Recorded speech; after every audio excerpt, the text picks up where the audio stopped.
하나님의 말씀을 나누기를 원합니다.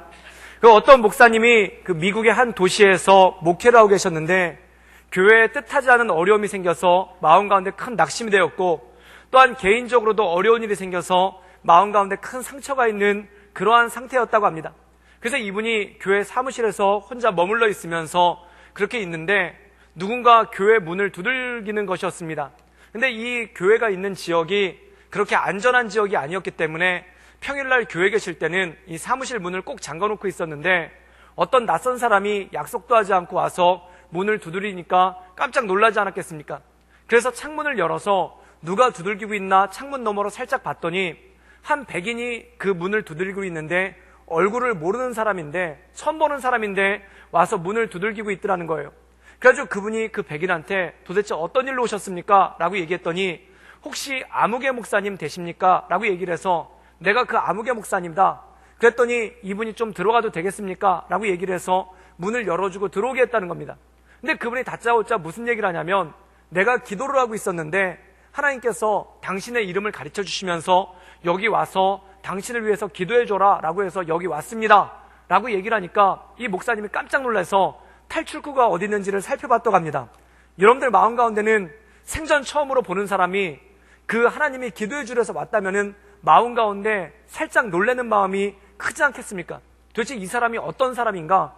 혹시 신비주의에 빠져있는 이상한 사람 아닌가? 라는 생각이 들어서 경계하는 마음으로 혹시나 하면은 탈출해야 되겠다라는 마음을 가지고 이 탈출구를 찾으면서 기다리고 있었는데, 이분이 뭐라고 얘기를 하냐면은 저는 이 지역에서 목회자들을 위해서 기도하는 모임을 섬기고 있는 스티븐이라고 합니다.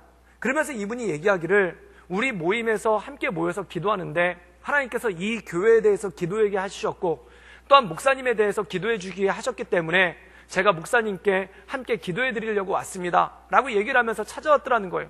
그래서 그분을 보자마자 이 목사님의 마음의 문이 열려서 함께 기도 제목을 나누고 그 자리에서 기도를 했는데 정말 하나님의 큰 위로와 평안이 그 마음 가운데 임하더라는 것입니다.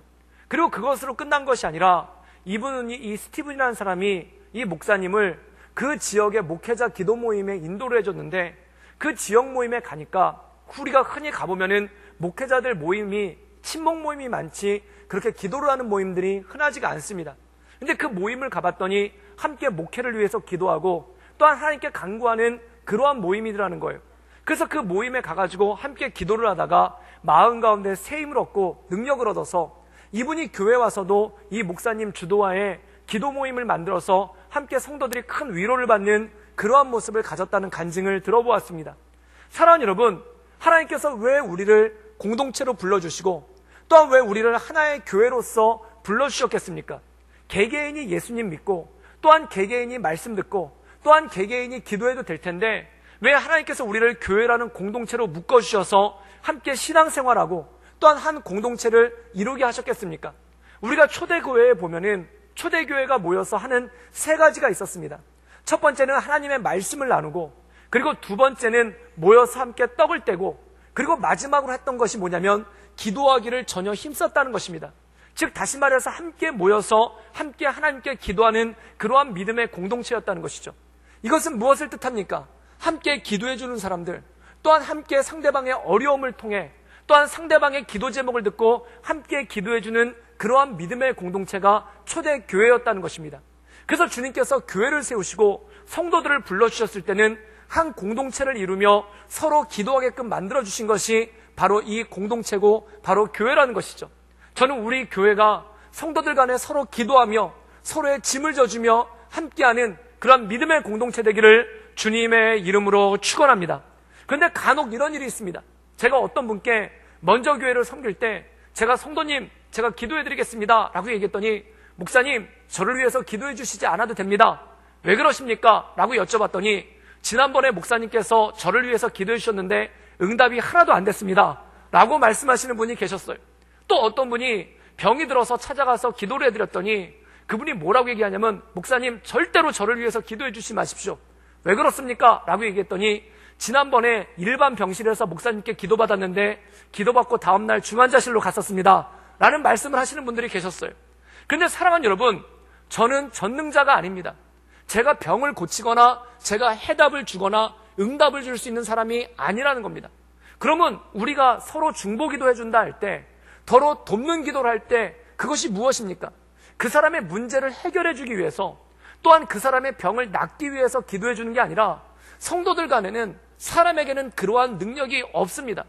그럼 우리가 서로 기도해 준다는 의미는 무엇인가 하니, 어떤 분이 중보기도에 대해서 기가 막힌 예를 들어주셨는데 그분이 이런 말씀을 해주시는 거예요. 그게 뭐냐면은 자기가 어렸을 때 자기는 5살이고 형은 7살인데 둘이 집 마당에서 놀았다는 겁니다. 근데 둘이 집 마당에서 놀다가 그 집에 지하실로 통하는 조그만 환기구 같은 창문이 있는데 그 창문이 굉장히 조그만 거예요. 근데 어릴 때 궁금하니까 지하실에 뭐가 있는지 보려고 그 환기구에다가 자기 얼굴을 넣어가지고, 머리를 넣어가지고 환기구를, 그 지하실을 봤는데 문제는 뭐냐면 빼려고 하니까 턱이 걸려가지고 빠지질 않더라는 거예요. 그래서 거기 머리가 껴가지고 꼼짝달싹 못하고 있는데, 그때 얼마나 깜짝 놀랐겠습니까? 어른이면은 어떻게 잘 해가지고 잘 빼냈을 텐데, 어린아이니까 집어넣었다가 이게 안 빠지니까 턱이 걸리니까 당황해가지고 울음을 터뜨린 거예요. 근데 문제는 뭐냐면은 울음을 터뜨렸는데 거기가 지하실이다 보니까 그 울음소리가 밖으로 나가지 않고 지하실 안으로만 울려 퍼져서 엄마가 1층에 있는데 엄마한테 도움을 요청할 수가 없더라는 겁니다. 그때 형이, 이 7살 난 형이 와가지고 도와주려고 하는데 이 7살 난 형이 어른처럼 잘 뽑아낼 수 있겠습니까? 그러니까 이 형이 뒤에서 이 자기 동생을 붙잡고 크게 울어주더라는 겁니다. 그러니까 이 울음소리를 듣고 자기가 울었을 때는 그 울음소리가 다 지하실로 흡수가 돼가지고 들리질 않았는데 형이 뒤에서 자기 등을 잡고 울어주니까 엄마가 그 소리를 듣고 와가지고 결국 이 아이를 빼주고 자기를 빼주는 그러한 일이 있었다는 것입니다. 그런데 이분이 중보기도에 대해서 뭐라고 얘기하냐면 바로 중보기도가 이런 것이다. 대신 울어주는 거, 그리고 함께 울어주는 거. 지금 내 울음소리가 들리지 않기 때문에, 그리고 내가 기도할 수 없는 상황이기 때문에, 또한 내가 기도할 수 없을 만큼 어렵고 힘든 상황이기 때문에 누군가 나를 위해서 대신 울어주는 거, 이것이 바로 중보기도라고 이분이 정의를 내렸습니다. 사랑하는 여러분, 진짜 그렇습니다. 올해 우리 교회 표가 함께 울고 함께 즐거워하라는 것입니다. 그럼 여러분, 함께 운다는 의미는 무엇입니까? 초상집에 가서 또한 슬픈 일을 당한 사람을 붙잡고 함께 울어주는 것, 이것만으로도 큰 위로가 되고 큰 능력이 되겠죠. 그런데 그것에 더 나아가서 함께 울어준다는 의미가 뭐냐면 그와 함께 울어주며 함께 기도하는 능력이 그 안에 필요하다는 것입니다. 그럼 거기 두 가지 일이 있는 거예요. 첫 번째는 뭐냐면 내가 우는 것이 아무 소용이 없을 때 형이 울어줌을 통해서 엄마가 그 소리를 듣고 응답할 수가 있고, 또 하나는 뭐냐면 지금 머리가 그 지하실 창문에 껴있으니까 얼마나 막막하고 두려움이 가득하겠습니까? 그런데 그 두려움 가득한 동생의 뒤에서 붙잡고 울어주는 그 형의 울음소리를 듣고 내가 혼자가 아니로구나, 지금 우리 형이 내 뒤에 있구나 라는 마음을 가지고 안심할 수가 있더라는 것입니다.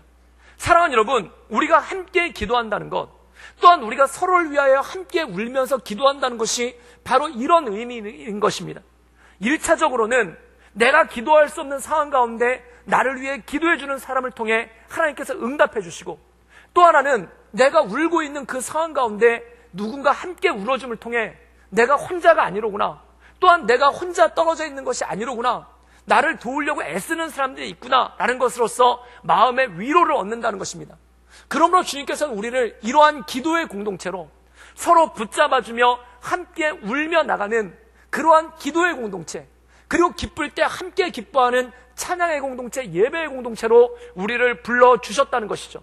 오늘 말씀 가운데 보면은 예수님께서 제자들을 데리고 겟세마네 동산에 올라가셔서 함께 기도하는 장면이 나오는 것을 보게 됩니다.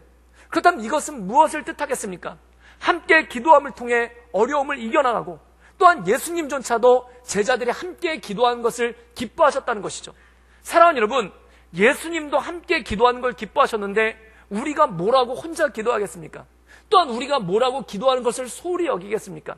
바로 이 함께 기도하셨던, 그리고 제자들과 더불어 기도하셨던 그 예수님을 본받아 기도하며 나가는 것, 그것이 바로 온전한 공동체의 모습이라는 것이죠. 바로 그것에 대한 말씀이 오늘 말씀 가운데 잘 나와 있다는 것입니다.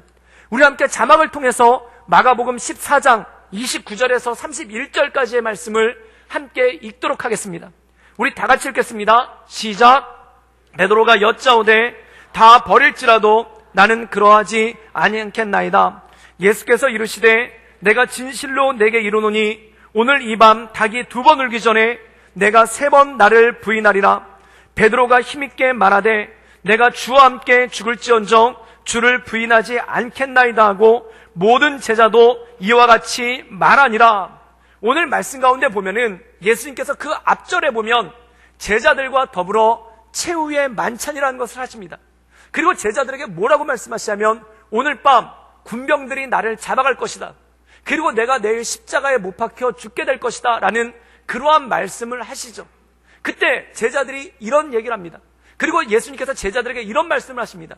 군병들이 나를 잡으러 올 때, 그리고 내가 십자가에 달려 죽을 때 너희들은 모두 나를 배신하고 나를 떠나갈 것이다 라는 그러한 말씀을 합니다. 그때 제자들이 뭐라고 얘기하냐면은 특별히 베드로가 이렇게 얘기를 합니다. 모두가 다 예수님을 버릴지라도 나는 그러지 않겠습니다 라고 얘기를 합니다. 그때 30절에 보면은 이 예수님께서 다시 말씀하시는데 오늘 밤에 닭이 2번 울기 전에 네가 나를 3번 부인할 것이다 라고 말씀합니다.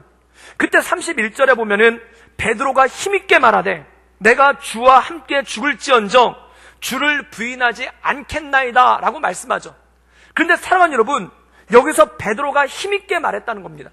그럼 힘있게 말했다는 뜻은 무엇입니까? 강조하여 또한 다짐하듯이 또는 큰 소리로 또는 단호하게 말했다는 뜻입니다. 근데 이 말의 뜻을 곰곰이 살펴보면 예수님께서 네가 나를 배신할 것이다 라고 말했을 때 저는 절대로 배신하지 않습니다. 다 예수님을 떠나도 저는 절대로 예수님을 배신하지 않습니다. 아니다, 너는 나를 배신할 것이다 라고 말하니까 그때 베드로가 힘있게 말했다는 겁니다. 사랑하는 여러분, 여기서 힘있게 말했다는 뜻은 무엇입니까? 마음 가운데 발끈했다는 거예요. 그 발끈했다는 의미가 무엇입니까? 왜 예수님 내 진심을 몰라주십니까? 예수님 왜 나의 결단을 몰라주십니까? 내가 3년 동안 예수님을 따라왔는데 왜 예수님 나를 몰라주십니까? 지금 예수님이 자기를 몰라주는 것 같아서 마음이 섭섭한 거예요. 그리고 예수님이 자기를 알아주지 않는 것 같아서 마음이 섭섭한 거예요. 그래서 이 사람이 어떻게 반응했는가? 성경에는 힘있게 얘기했다라고 하는데 좀 더 정확한 표현은 그가 발끈해서 예수님께 말했다는 겁니다. 그럼 그가 발끈해서 예수님께 얘기한 게 무엇입니까? 저는 절대로 예수님을 버리지 않을 것입니다. 저는 절대로 예수님을 배반하지 않을 것입니다 라고 힘을 주어 강조해서 말하는 장면이 오늘 말씀 가운데 나온다는 것입니다. 사랑하는 여러분, 제가 청년부를 섬겼을 때, 서울에서 청년부를 섬겼을 때 저희 교회가 용산에 있었습니다. 그런데 그 용산에 원래 있었던 청년부가 외곽으로 나가게 되면서 그 교회 본당에서, 교회 본교회에서 예배드리는 청년부가 없는 거예요. 그러니까 저더러 청년부를 개척을 하라고 그래가지고 그 교회 지하에 두란노을이라는 예배실이 있는데 그 예배실에서 청년부를 개척했었습니다. 근데 그 예배실, 두란노을이라는 예배실이 한 500명 정도 들어갈 수 있는 500석짜리 예배실이었죠. 그런데 거기서 이제 예배를 드리는데 처음에 저와 함께하는 사람들, 그리고 그때 함께 양육했던 스타프들이 함께 모여서 한 30명 정도가 함께 처음에 예배를 드린 거예요. 근데 500석이 되는데 30명이 모여서 예배를 드리니까 되게 썰렁하죠. 근데 그 다음 주에 보니까 한 100명 정도가 더 오는 거예요. 그리고 그 다음 주에 보니까 조금 더 오는 거예요. 그렇게 해가지고 이 빈자리가 차근차근 채워지기 시작하는데 한 6개월 정도 되니까 그 500석 되는 자리가 꽉 차가지고 더 이상 앉을 자리가 없어서 이 앞에 강대상까지 나와가지고 청년들이 앉고, 그리고 의자가 부족해가지고 돗자리 같은 걸 깔아가지고 앞에 앉아서 예배드리는 그런 일이 있었습니다. 그래서 교회에서 배려를 해주셔서 그 옆에 비전홀이라는 700석짜리 소예배실이 있는데 그 예배실로 옮기게 된 거예요. 근데 거기 갔는데 거기도 8개월이 안 돼가지고 다 찬 겁니다. 그래서 더 이상 교회 안에서 있을 공간이 없으니까 어떻게 했냐면, 그 당시 저희 교회가 용산에 있었는데 용산 근처에 여의도가 있어요. 그래서 여의도에 가보니까 쌍용빌딩이라는 건물이 있는데 그 건물 지하 1층에 300홀이라고 딱 300석짜리 강당이 하나 있는 겁니다. 그래가지고 거기를 빌려가지고 그 청년들 중에 300명을 따로 데리고 나와가지고 거기서 예배를 드렸어요. 그래서 여의도에서 1부 예배를 드리고 용산에 가서 2부 예배를 드렸죠. 그리고 1주년이 됐는데 나중에 인원을 보니까 용산에서 700명, 그리고 여의도에서 300명, 그래가지고 약 1000명 정도의 숫자가 가득 찬 거예요. 그래서 참 기분이 좋았죠.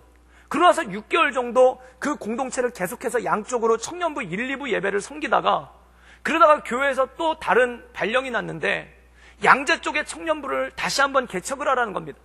그래서 양재 강남 쪽으로 다시 발령을 받아서 갔죠. 그런데 갈 때 혼자 안 가고 그 용산에서 저랑 같이 개척하는 데 참여했던 청년들 한 30명을 같이 데리고 갔어요. 그래서 거기서 또 개척을 하는데, 이렇게 막 하다 보니까 처음에 그 1년 만에 1000명이 될 정도로 부흥이 잘 됐는데, 두 번째 양재에서 하려니까 그만큼 부흥이 안 되는 거예요. 그래서 마음 가운데 답답한 마음으로 보고 있는데 한 1년 정도가 가까워지는데도 그만큼 부흥이 안 되는 겁니다. 그래가지고 한 번은 그 함께 했던 분들이랑 청년부 임원들이랑 둘러앉아가지고 커피를 마시다가 제가 농담 삼아 이런 얘기를 했어요. 근데 농담이 아니라 진담이었죠.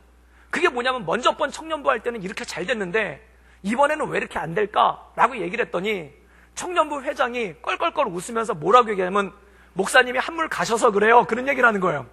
그때 되게 분위기가 좋아가지고 다들 깔깔깔 웃었습니다. 그런데 저는 그날 밤 집에 와서 잠을 못 잤습니다. 한물 갔다니. 그 얘기가 그렇게 마음에 비수처럼 꼽히는 거예요. 그래가지고 그 다음 주부터 뭘 했냐면 되게 열심히 했어요.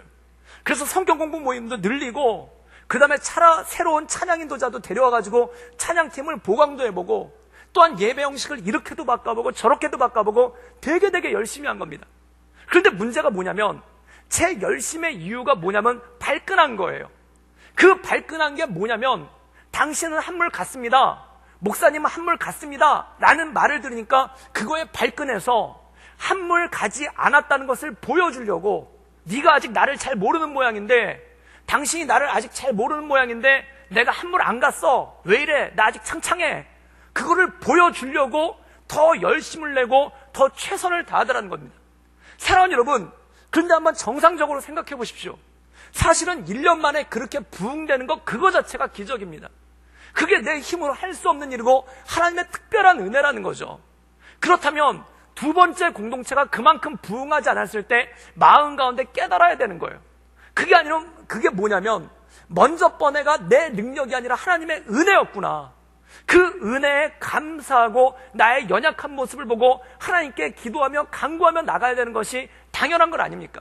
사랑하는 여러분, 사람이 발끈할 때가 언제입니까? 나를 몰라준다고 생각할 때, 또한 내 가치를 인정해주지 않는다고 생각할 때, 또한 내가 이만큼 능력이 있는데 사람들이 그걸 알아봐주지 못한다라고 생각할 때 발끈하면서 사람들한테 내 능력을 보여주려고 하고 내 힘을 보여주려고 하는 거 아닙니까? 지금 베드로가 발끈한 이유가 무엇입니까? 나는 배신할 사람이 아닌데, 나는 의리를 지킬 사람인데 예수님이 그걸 몰라주고 닭이 2번 울기 전에 나를 배신한다고 하니까, 주님을 배신한다고 하니까 그거에 발끈해가지고, 그거에 섭섭해가지고 그가 예수님을 따라 나선다는 것입니다. 사랑하는 여러분, 만약에 정상적인 믿음을 가졌다면 어떡할까요? 네가 나를 배신할 것이다 라고 말씀했을 때, 그렇습니다 주님, 저는 약한 존재입니다. 지금까지 주님을 3년 동안 따라다녔지만 주님의 은혜로, 주님의 붙드심으로 지금까지 따라올 수 있었습니다. 그러나 주님, 내가 약합니다. 내가 부족합니다. 내가 주님을 배신하지 않도록 나를 도와주십시오 라는 기도가 온전한 기도가 아니겠습니까?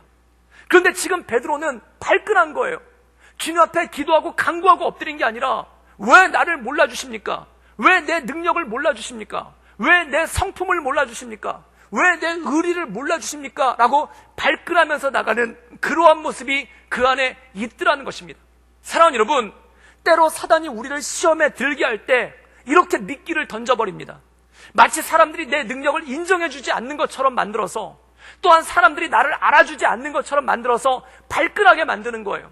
그래서 발끈해가지고 열심을 내는데, 그것이 주님을 향한 열심이 아니라 나를 증명해 보이려는 열심이 되고, 또한 최선을 다하는데 그게 주님의 뜻에 따르는 최선이 아니라 사람들에게 인정받기 위한 최선이 나오기 시작한다는 것입니다. 그럼 이것이 미끼가 되어서 넘어진다는 것입니다. 오늘 말씀 가운데 보면 베드로가 예수님을 따랐는데 무엇을 가지고 따랐는가? 주님께 기도하며 간구하며 나를 도와주십시오 라고 따라간 게 아니라 자기 의지로 따라간 거예요. 자기 힘으로 따라간 거예요. 자기 힘껏 따라간 거예요. 그런데 그렇게 힘껏 따라가다 어떻게 됐습니까? 무너지지 않습니까? 그렇게 힘껏 따라가다 결국은 쓰러지지 않습니까? 사랑하는 여러분, 중요한 것이 있습니다. 나의 힘이 아닌, 나의 능력이 아닌 주의 은혜로 말미암아. 그렇다면 어떻게 이것을 이겨나갈 수 있는가? 사랑하는 여러분, 기도함을 통해 이겨나갈 수 있기를 주님의 이름으로 축원합니다.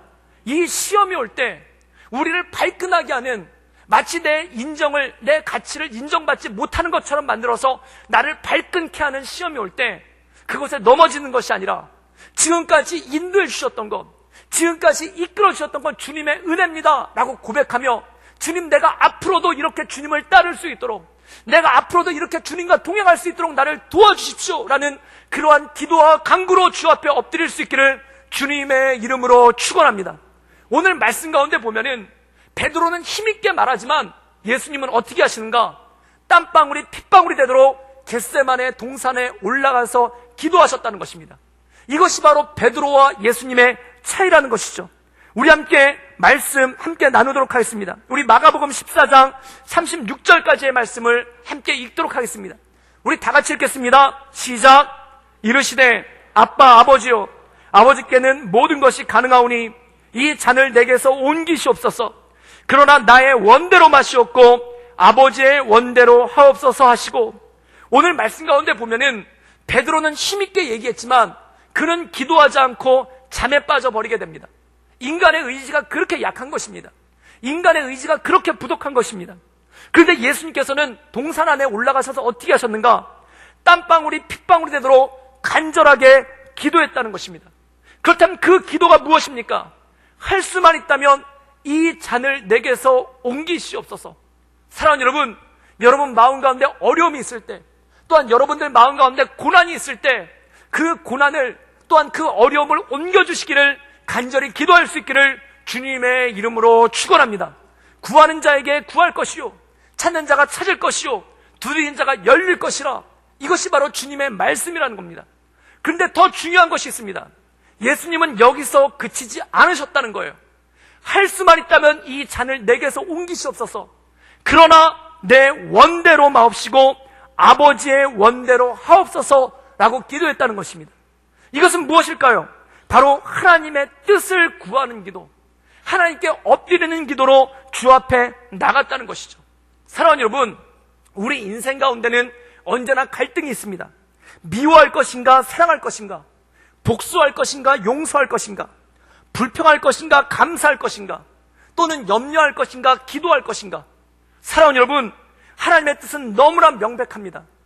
미워하지 말고 사랑할 수 있기를, 복수하지 말고 용서할 수 있기를, 불평하지 말고 감사할 수 있기를, 염려하지 않고 기도할 수 있기를 주님의 이름으로 축원합니다. 예수님은 무엇을 위해서 기도하셨을까요? 이 어려움을 할 수만 있다면 피하게 해주십시오. 그러나 나의 뜻이 아니라 주님의 뜻대로 되기를 원합니다 라고 주님의 뜻을 간구하며 나갔다는 것이죠. 사랑하는 여러분, 기도할 때 어떠한 역사가 나타나는가? 주님의 뜻을 알게 된다는 거예요. 그럼 사랑하는 여러분, 주님의 뜻은 무엇이겠습니까? 첫 번째, 우리가 기뻐하는 것입니다. 그리고 두 번째 무엇인가? 우리가 다른 사람들에게 관용하는 것이죠. 빌립보서 4장 4절에 보면은 이렇게 말씀하고 있습니다. 주 안에서 항상 기뻐하라. 내가 다시 말하노니 기뻐하라. 우리에게 주신 주님의 명령이 있는데 기뻐하라는 거예요. 다시 말하노니 기뻐하라는 거예요. 그리고 두 번째, 빌립보서 4장 5절에 보면은 너희 관용을 모든 사람에게 알게 하라. 즉 너희의 관대함을, 너희의 관용을 모든 사람에게 알게 하라는 것이죠. 이게 주님의 뜻이라는 거예요. 그럼 사랑하는 여러분, 우리가 내 스스로에 대해서는 기뻐하고 그리고 다른 사람에 대해서는 관용할 수 있는 능력이 어디서 오는가? 그게 빌립보서 4장 6절 말씀에 나오는 거예요. 아무것도 염려하지 말고 다만 모든 일에 기도와 간구로 너희 구할 것을 감사함으로 하나님께 아뢰라는 겁니다. 마음 가운데 염려가 올 때, 마음 가운데 슬픔이 올 때, 마음 가운데 걱정이 올 때 주 앞에 기도하며 엎드리기를 주님의 이름으로 축원합니다. 그럼 그렇게 기도하며 나갈 때 어떤 능력이 생기는가? 7절에 그리하면 모든 지각에 뛰어난 하나님의 평강이 그리스도 예수 안에서 너희 마음과 생각을 지키실 거라는 것입니다. 사랑하는 여러분, 우리가 기도하며 나갈 때 하나님의 평강이 우리 마음과 생각을 지키시기를 주님의 이름으로 축원합니다. 하나님께서 우리의 마음과 생각을 지키실 때 어떤 역사가 나타난가? 첫 번째, 내 마음 가운데 기쁨이 샘솟기 시작한다는 거예요. 이 빌립보서 1장에 보면은 사도 바울이 이런 고백을 합니다. 지금 빌립보 교회가 열심을 내고 있는 거예요.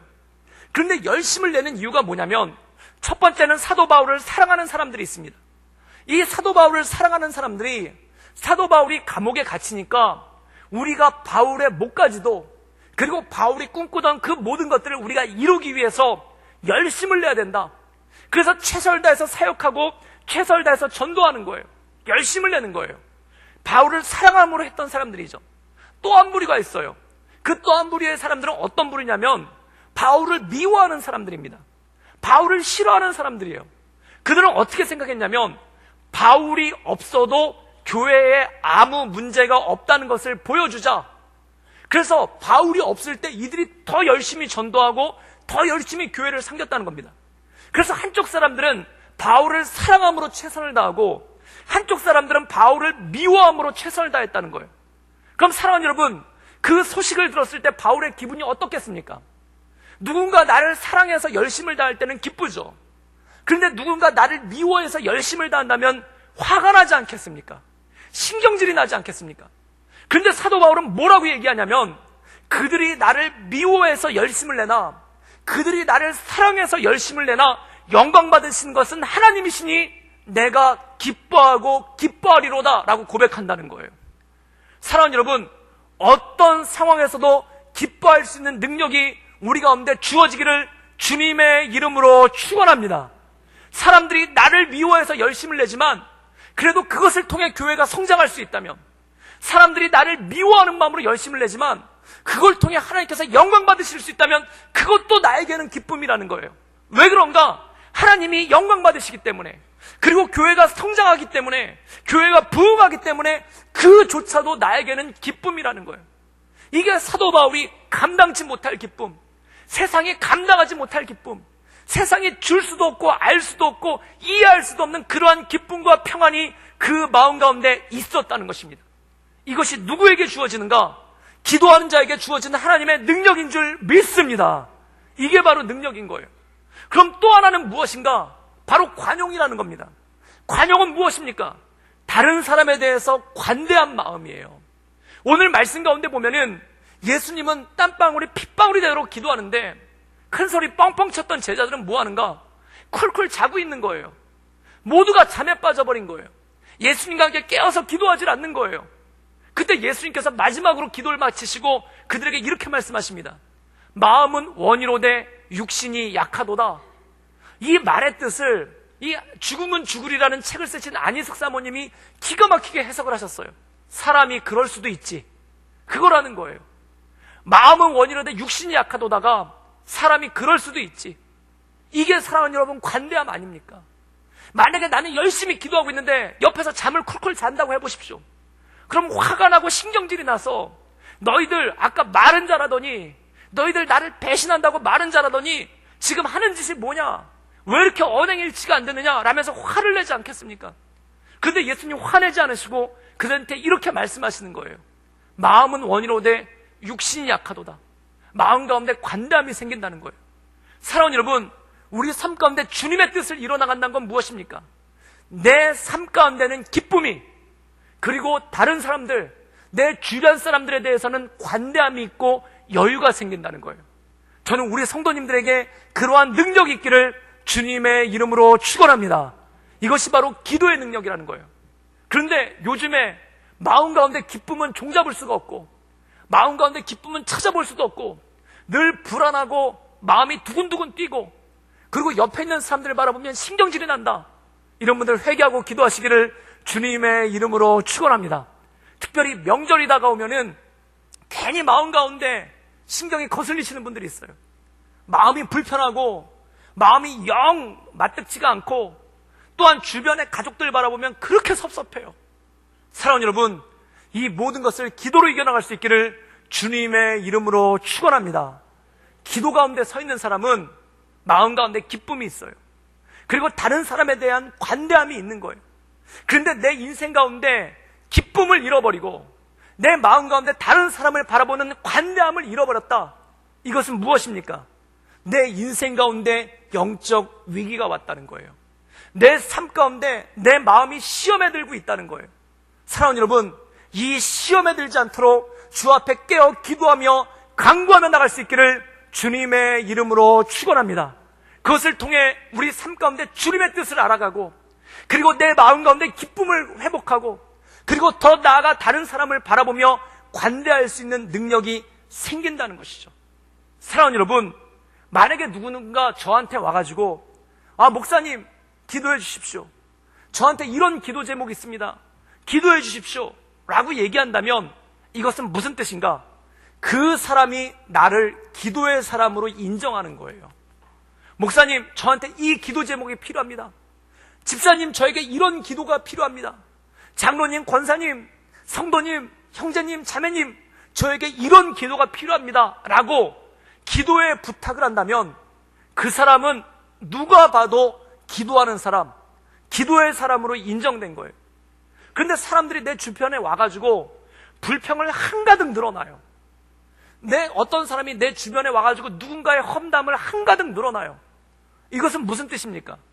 누군가한테 불평을 늘어놓거나 또한 누군가한테 험담을 늘어놓는다면 물론 마음이 답답하니까 힘드니까 털어놓고 싶은 마음에 그럴 수도 있습니다.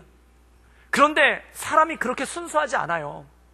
누군가에 대해서 불평을 한다거나 또한 누군가에 대해서 험담을 한다면 그 마음 가운데 뭐가 있냐면 소문을 내줬으면 하는 마음이 마음 가운데 있는 거예요. 지금 내가 당하고 있는 이 답답한 상황, 내가 당하고 있는 이 억울한 상황에 대해서 소문을 좀 내줬으면 좋겠다라는 마음이 마음 가운데 도사리고 있는 거예요. 그런데 사람들이 나한테 와서 기도 요청은 안 하고 누구 험담만 실컷 하고 누구 불평만 실컷 한다. 그럼 이건 무슨 뜻인가? 사람들이 나를 기도의 사람으로 보는 것이 아니라 소문 잘 내는 사람으로 보는 거예요. 일명 라디오로 본다는 뜻입니다. 막 방송이 나가는 거예요. FM, AM으로 막 방송이 나가는 거예요. 누가 나 대신 저 사람에 대한 험담을 좀 해줬으면, 누가 나 대신 저 사람에 대한 안 좋은 소문을 좀 내줬으면 하는 마음으로 얘기할 때가 많다는 겁니다. 그럼 이건 무슨 뜻입니까? 교회에서 공식으로 공인한 수다쟁이란 뜻이에요. 남들 험담만 하는. 여러분, 끔찍하지 않습니까? 교회는 어떤 곳입니까? 교회는 서로 기도함을 통해 온전한 믿음의 공동체를 이뤄나가는 것이, 이것이 바로 교회입니다. 그것을 위해서 주님께서 우리를 불러주셨습니다. 그런데 성도 간의 교제에 있어서 집사님, 목사님, 장로님, 권사님, 내 기도를 들어주시고 내 기도 제목을 들어주시고 함께 기도해 주세요, 저와 함께 울어주세요, 저와 함께 기도해 주세요 라고 할 수 있는 사람이 교회에 단 한 명도 없다면 그거만큼 끔찍하고 그거만큼 힘든 일이 어디 있겠습니까? 사랑하는 여러분, 아까 말씀드렸던 것처럼 어린아이가 목이 지하실 창틀에 껴가지고 빠지지가 않는데 그걸 위해서 같이 울어줄 사람이 없는 거예요. 이거만큼 힘들고 어려운 일이 어디 있겠습니까? 그리고 더 나가서 형이라는 사람이 같이 울어주는 게 아니라 그걸 보고 뒤에서 낄낄거리면서 웃고 있는 거예요. 야, 네 모습 되게 웃기다 그러고 뒤에서 그걸 보고 낄낄거리고 웃고 있는 거예요. 그리고 그걸로 끝나는 게 아니라 동네 친구들 다 불러가지고 자기 동생이 그 어려움에 빠진 모습을 보면서 동네 친구들 만나서 야, 저거 되게 우습지 않냐 그러면서 낄낄거리고 웃고 있는 거예요. 여러분, 얼마나 비참하고 얼마나 마음이 힘들고 어렵겠습니까? 주님께서는 그러한 세상 가운데 함께 우어주는 공동체를 원해서, 또한 함께 불러주는 공동체를 위해서 그것을 위해 우리를 불러주시고 그것을 위해 우리를 한 공동체로 삼으시고 함께 우는 자로서, 또한 함께 기뻐하고 즐거워한 자로서 우리를 하나의 공동체로 불러주신 줄 믿습니다. 그런데 성도들 가운데 이 기도를 나눌 수 있는 끈이 끊어진다면, 또한 다른 성도들을 바라보면서 내 기도 제목을 비웃을까봐, 내 기도 제목이 웃음거리가 될까봐, 내 기도 제목이 이야기거리가 될까봐 두려워서 나눌 수가 없다면 그것을 어떻게 온전한 공동체요, 그것을 어떻게 온전한 성도의 교제요, 그것을 어떻게 온전한 하나님의 사람들이라고 말할 수가 있겠습니까? 사랑하는 여러분, 세상이 힘들어가는 이유는 바로 그것입니다. 주님, 우리를 함께 울고 함께 즐거워하는 믿음의 공동체로, 세상의 빛으로 소금으로 불러주셨는데 우리가 그것을 잃어버려 버린다면 도대체 누가 어디에서 어떻게 위로를 받을 수 있겠습니까? 사랑하는 여러분, 이 시대는 머리가 낀 사람을 바라보고 그냥 지나가거나 비웃거나 사람들을 불러서 저것 좀 보라고 사진 찍으면 놀려가는 세상이 바로 이 세상입니다. 그런데 주님께서는 이 세상 가운데 우리 교회를 불러주셔서, 우리 공동체를 불러주셔서 함께 울고 주님께 간구하는, 안심해, 내가 뒤에서 너와 함께 울고 있다, 안심하라, 내가 너와 함께 기도하고 있다 라는 그러한 믿음의 공동체, 위로의 공동체, 함께하는 공동체로서 우리를 불러주셨다는 것입니다. 사랑하는 여러분, 저는 우리 교회 가운데 서로 기도의 나눔과 이 기도의 끈이 날마다 이어지기를 주님의 이름으로 축원합니다. 그러므로 너희는 울은 자와 더불어 울고 즐거워한 자와 더불어 즐거워하라 하신 이 하나님의 말씀을 이뤄나가는 그러한 온전한 공동체가 되기를 주님의 이름으로 축원합니다. 함께 기도하시겠습니다. 늘 언제나 살수 역사하신 주님, 주님 우리를 불러주시고 주를 한 공동체로, 또한 우리를 한 믿음의 사람들로 불러주셨는데, 하나님, 날마다 우리가 기도함으로써 주님의 뜻을 이뤄나가며 우리 마음 가운데 기쁨을 회복하며 다른 사람에게 관용할 수 있는 능력을 허락하여 주시옵소서.